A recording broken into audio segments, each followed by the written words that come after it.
melanjutkan cerita sebelumnya. Sembari melirik tajam ke arah makhluk yang sedari tadi sudah disadari Rivenhart, di dalam benaknya Rivenhart juga berpikir. Ia mengatakan, seperti yang kuduga dia adalah orc. Dilihat dari ukurannya, mungkin dia berusia 3 atau 4 tahun. Tampaknya dia seorang pelarian. Apa dia melarikan diri dari satu tempat seperti arena? Melihat Rivenhart melirik tajam ke dirinya, orc tersebut pun berbicara. Ia mengatakan, manusia, kau, pura-puralah tidak melihatku, maka aku tidak akan menghabisimu. Mendengar ucapan orc tersebut yang mengancam, di benaknya Rivenhart, ia menilai orc tersebut. Jadi dia mencoba mengancamku karena aku tidak agresif. Memang benar, ras mereka penuh dengan harga diri yang bahkan dalam situasi seperti ini pun masih tidak ingin ada pembantaian yang tidak diperlukan. Dan setelah Rivenhart berpikir demikian, ia pun menanggapi ucapan orc tersebut memakai bahasa orc. Orc muda, apa ada orang yang mengejarmu? Mendengar juga pertanyaan dari pria yang tidak dikenalnya, dengan menggunakan bahasa ras orc, seketika itu, orc tersebut kaget. Lalu, orc tersebut kembali berbicara. Bagaimana bisa manusia sepertimu tahu bahasa kehormatan rasku? Rivenhart menjawab, ia mengatakan, aku pernah mengalami pertemuan yang bagaikan takdir. Memahami maksud perkataan yang diucapkan Rivenhart, akhirnya, orc tersebut menerima jawaban Rivenhart. Dan dengan menunduk lesuh, orc tersebut membenarkan pertanyaan yang sebelumnya telah Rivenhart tanyakan. Kemudian, Rivenhart berkata lagi, aku ingin membantumu, apa kau bisa mempercayaiku? Dengan yakin, orc tersebut menjawab, ia mengatakan, kau tahu bahasa kehormatan, kau sudah seperti saudara bagiku, aku bisa merasakan ketulusanmu, tapi saudaraku, membantuku itu bisa membuatmu berada dalam bahaya. Mendengar jawaban yang baru saja disampaikan oleh orc tersebut, sekali lagi Rivenhart bergumam di dalam benaknya, bahwa sepertinya orc ini adalah dari keturunan yang baik dari rasnya. Setelah itu, Rivenhart menanggapinya, Rivenhart mengatakan, aku punya kemampuan untuk membantumu, percaya saja padaku. Selepas Rivenhart berkata begitu, ia pun langsung mengeluarkan kemampuan sihirnya. Seberkas aura ungu pun muncul dan langsung diarahkan Rivenhart ke dalam lubang yang berada di belakangnya. Sihirku akan menyembunyikanmu, ucap Rivenhart ke orc tersebut. Melihat kemampuan sihir Rivenhart, orc tersebut pun kaget, lalu ia bertanya ke Rivenhart, apakah kau seorang mage penyelamatku? Rivenhart menjawab, memangnya aneh kalau aku seorang mage? Dengan tubuh yang seperti itu, sahut orc tersebut, yang merasa aneh dengan tubuh Rivenhart yang dipenuhi dengan otot yang sangat kekar. Tetapi Rivenhart tidak menanggapi ucapan orc tersebut. Tidak memusingkan hal tersebut, akhirnya orc itu pun menerima bantuan yang diberikan oleh Rivenhart, dan ia memasuki ruang sihir yang telah dibuat Rivenhart untuk menyembunyikan keberadaannya. Tak lama setelah orc tersebut memasuki ruang sihir yang telah dibuat Rivenhart untuk bersembunyi, tiba-tiba Rivenhart melihat banyak orang datang ke arahnya. Menyebalkan sekali, apa aku harus melalui semua ini hanya untuk mendapatkan beberapa koin perak? Oi, kau, apa kau lihat ada orc muda yang lewat sini? Ucap seorang pria ke Rivenhart, yang sepertinya dia adalah pemimpin dari segerombolan orang yang mengejar orc yang sedang bersembunyi. Kami akan memberikanmu koin emas kalau kau memberitahu kami, sahut pria lainnya menambahkan. Mendengar ucapan yang baru saja dilontarkan oleh salah seorang rekannya, pria yang sepertinya kapten dari kelompok tersebut memprotes ucapan rekannya tadi. Oi, apa maksudmu berkata begitu? Ucap pelan pria tersebut ke rekannya. Tidak benaran dikasih kok, ayo dengar apa yang dia tahu lalu tinggalkan dia, balas pelan pria berkuncir. Dengan tegas, Rivenhart menjawab tidak, ke orang-orang yang dengan tidak sopannya bertanya kepadanya. Oh ya, bukannya ini jejak kaki orc? Balas orang lainnya, sembari melihat banyak jejak kaki orc yang terlihat di sana. Jadi dia ada di sini. Ayo, ucap pria pemimpin gerombolan prajurit tersebut, memberikan instruksi ke semua rekannya untuk memeriksa area di mana Rivenhart berada. Menyadari para kesatria itu telah melihat banyak jejak kaki dari orc yang sedang dilindunginya, di dalam benak Rivenhart ia bergumam, basic magic spell, yang telah kubuat tadi, tidak menghapus jejak kakinya, astaga. Setelah Rivenhart mengomentari kemampuan sihirnya sendiri yang sangat payah, lalu ia mengatakan ke kesatria yang ingin memeriksa tempatnya, ini tempat tinggalku, aku tidak bisa membiarkan kalian masuk begitu saja. Kau sudah gila ya, beraninya bajigur sepertimu yang hanya berasal dari hutan terpencil seperti ini menghadang kami, bentak orang tersebut ke Rivenhart. Bright, sepertinya dia tidak normal, sahut pria lainnya ke pria yang bernama Bright. Mendengar rekan yang di belakang dirinya mengatakan hal tersebut, pria yang bernama Bright itu pun merespon, ia mengatakan, jumlah kita lebih banyak, jangan takut.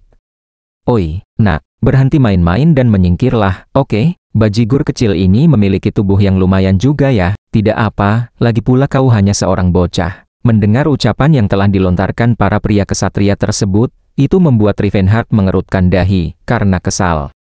Kemudian, Rivenhart langsung mengeluarkan kemampuan sihirnya untuk mensumon sesuatu. Sembari mengaktifkan sihirnya, ia mengingat kembali pesan dari gurunya, yang mengatakan, tinjumu itu senjata yang mematikan. Ayunan kecil saja mampu menghabisi orang. Untuk menghadapi orang biasa, tunjukkan belas kasih yang layak pada orang lemah.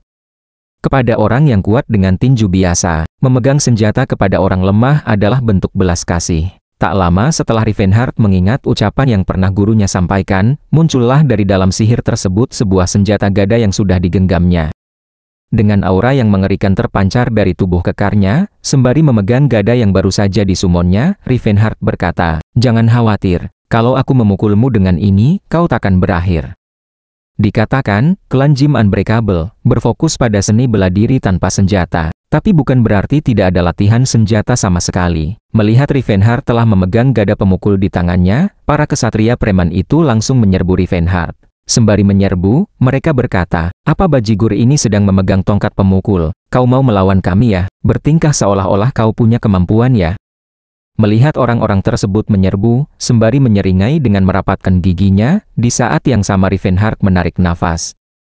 Lalu, dengan sangat cepat, Rivenhart membabat habis para kesatria preman tersebut dengan menghujani mereka pukulan, menggunakan gada pemukulnya.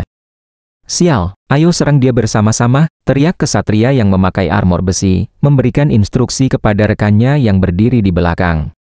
Namun, satu-satunya tujuan seni tongkat pemukul ini, adalah satu-satunya teknik senjata yang bukan untuk pertarungan, melainkan untuk melatih para murid dengan sangat keras. Jadi spesialisasinya hanyalah menyerang seluruh tubuh musuh. Tidak ada gerakan pertahanan, hanya ada serangan. Sembari menghajar para pemburu bayaran yang menyerangnya, di benaknya Rivenhart bergumam. Ia mengatakan, tetap saja, sudah jelas mereka semua adalah pembunuh bayaran yang mencari uang dengan menggunakan senjata mereka.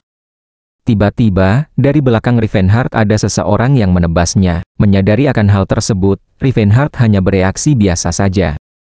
Tetapi, seketika itu juga, orang yang menebaskan pedangnya ke punggung Rivenhart, menjadi sangat terkejut, karena, bukannya Rivenhart yang terluka, malah pedangnya yang menjadi melengkung tidak karuan, seakan-akan ia baru saja menghantam sebuah baja yang sangat keras. Dengan begitu, Rivenhart langsung saja menghantamkan gada pemukulnya ke orang itu. Di dalam benak Rivenhart, ia kembali bergumam, bagaimana bisa pedang tidak mempan padaku? Apa ini benar-benar tubuh manusia? Aku tahu ini adalah tubuhku, tapi ini terlalu berlebihan. Jangan khawatir, karena kalian tidak akan berakhir. Dikatakan lagi, bagian terbaik dari seni tongkat pemukul ini adalah bahwa ini takkan menghabisi musuhmu.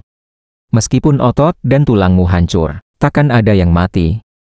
Beberapa waktu setelahnya, para pemburu bayaran itu, semuanya sudah terkapar, sambil gemetar hebat menahan sakit di tubuh, karena hantaman tongkat pemukul Rivenhart, dan di saat itu, hanya tersisa pria yang bernama Bright yang berdiri, walaupun sembari gemetar ketakutan. Keparat kau, beritahu aku namamu, ucap Bright ke Rivenhart, sambil mengacungkan pedangnya, walaupun dalam kondisi yang gemetaran. Dengan santai Rivenhart menjawab, ia mengatakan, memberitahumu, sepertinya kau masih belum sadar juga ya? Tidak adil kalau kau baik-baik saja sedangkan kondisi rekan-rekanmu sudah seperti itu kan? Selepas Rivenhart berkata begitu, pria yang bernama Bright itu pun akhirnya mendapatkan gilirannya, dalam sekejap tubuhnya langsung dihujani dengan gebukan gada pemukul Rivenhart dengan sangat brutal. Selang beberapa waktu, akhirnya Rivenhart melepaskan orang-orang bodoh tersebut, dengan tubuh gemetar karena sudah babak belur. Sang pemimpin kelompok tersebut mengucapkan rasa terima kasihnya ke Rivenhart karena sudah membiarkan mereka pergi. Seru juga memukul mereka, sayang sekali ini sudah selesai, ucap kesal Rivenhart, sembari memegang gada pemukulnya yang sudah rusak. Di dalam benaknya Rivenhart berpikir, ia mengatakan, mungkin nanti aku harus mengambil murid lalu aku akan memukul mereka. Dengan begitu, tanpa disadari Rivenhart, ia telah terpengaruh oleh filosofi Jim Unbreakable. Dan kemudian, setelah kondisi di sana sudah tenang, orc yang tadi bersembunyi akhirnya keluar dari ruang sihir Rivenhart. Terima kasih, ucap orc tersebut ke Rivenhart.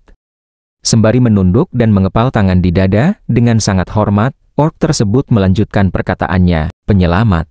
Aku takkan melupakan hari ini sampai aku mati. Aku pasti akan membalas kebaikanmu. Melihat sikap yang ditunjukkan orc tersebut, Rivenhart menanggapi. Rivenhart berkata, tidak apakah seorang warrior menundukkan kepala begitu mudahnya? Orc itu pun menjawab, ia mengatakan, kau sudah menyelamatkanku, dan bahkan membuka jalan baru untukku. Sekarang kau adalah guruku, dan ketika waktunya tiba, aku akan mengeluarkan pedangku untukmu.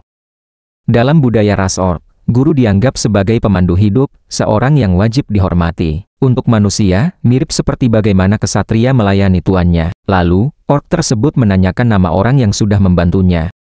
Sembari tersenyum, Rivenhart hampir menyebutkan nama Teslon, pemilik asli tubuhnya, tetapi, seketika ia menghentikan ucapannya. Lalu, sesaat Rivenhart pun berpikir. Setelah ia berpikir sejenak, ia pun dengan sangat yakin, menyebutkan nama aslinya, yaitu Rivenhart Wald Antares. Rivenhart Wald Antares, aku akan mengingat nama itu, sahut orc tersebut setelah mengetahui nama penyelamatnya. Dunia ini milik manusia. Setelah ini, kau mau kemana? Kemana tujuanmu selanjutnya? Ucap Rivenhart bertanya ke sang orc. Orc tersebut menjawab, benua ini cukup luas. Pasti ada tempat bagiku untuk mengistirahatkan tubuhku. Kalau tidak, lebih baik aku mati berkeliling, daripada hidup sebagai budak. Mendengar jawaban yang disampaikan orc tersebut, Rivenhart memberikan saran. Ia mengatakan, di belakang pegunungan Larchit, jalan selama 2 minggu ke arah tenggara. Di sana ada gurun tak bernama, tempat yang disebut rasmu, Land of Trail. Pergilah ke sana, katanya para orc yang hidup bersembunyi ada di sana. Mereka dari suku Blue Bear. Pergilah. Mendengar saran yang baru saja disampaikan Rivenhart, tanpa ragu orc tersebut menurutinya. Dengan segera orc tersebut akhirnya berjalan pergi ke arah yang diberitahukan Rivenhart. Sebelum orc tersebut berjalan terlalu jauh, Rivenhart berteriak. Rivenhart berkata, oh iya, siapa namamu? Mendengar teriakan Rivenhart yang menanyakan namanya, orc tersebut dengan bangga menjawabnya. Ia mengatakan, aku adalah anak Crota, penerus Latsas. Namaku Tatit. Mendengar nama orc tersebut, sontak itu membuat Rivenhart kaget. Saking kagetnya, sampai-sampai itu membuat ekspresi Rivenhart hanya terpelongo sembari melihat kepergian orc yang mengaku bernama Tatit. Sembari melihat punggung orc itu dari kejauhan, Rivenhart menggumamkan kembali nama Tatit. Ternyata orc yang baru saja ditolong Rivenhart adalah sosok Tatit di masa mudanya. Tatit adalah rekannya Rivenhart sekaligus bawahannya. Tatit adalah salah satu dari 4 Heavenly King, bergelar The Great Warrior. Dia adalah ketua suku Blue Bear dan nantinya akan menjadi kepala suku agung para orc. Setelah mengingat kembali tentang sosok Tatit terdahulu, Rivenhart kembali bergumam. Apa Teslon yang asli juga bertemu dengan Tatit di kehidupan sebelumnya ya? Dilihat dari kepribadiannya, dia pasti tidak akan membantu orc. Sepertinya takdir telah berubah. Ini memang pertemuan yang bagaikan takdir. Selanjutnya, dengan tatapan mata yang lembut sembari memperhatikan kepergian orc yang bernama Tatit dari kejauhan, Rivenhart mengenang kembali semua para bawahannya yang sangat berharga baginya. Rivenhart mengenang di mana kerajaannya yang bernama Antares pertama kali berdiri dengan dipenuhi beragam ras yang sangat setia kepada negara dan dirinya. Di sana, ada 4 orang jenderal terkuatnya dari ras yang berbeda. Yang pertama adalah Tatit, dari ras orc. Jenderal kedua adalah sosok dari ras troll, bernama Gurut Atilka. Yang ketiga, jenderal dari ras dwarf, bernama Miselin. Dan yang keempat, jenderal wanita satu-satunya, sekaligus kekasih Rivenhart, dia dari ras Dark Elf, bernama Siris. Mereka berempat adalah jenderal terkuat Rivenhart, yang dijuluki 4 Heavenly King di kerajaan Antares. Mereka berempat sosok yang sangat setia kepada Rivenhart, dan sudah dianggap Rivenhart sebagai keluarganya sendiri. Ayo bertemu lagi, suatu hari nanti, temanku, saudaraku, wahai keturunan warrior pemberani. Ucap Rivenhart di dalam benaknya, berharap mereka akan bertemu di masa depan. Bersambung, bagaimanakah kelanjutan ceritanya? Nantikan terus hanya di Cerita Wibu. Jangan lupa di like, share, komen dan di subscribe ya teman-teman. Terima kasih.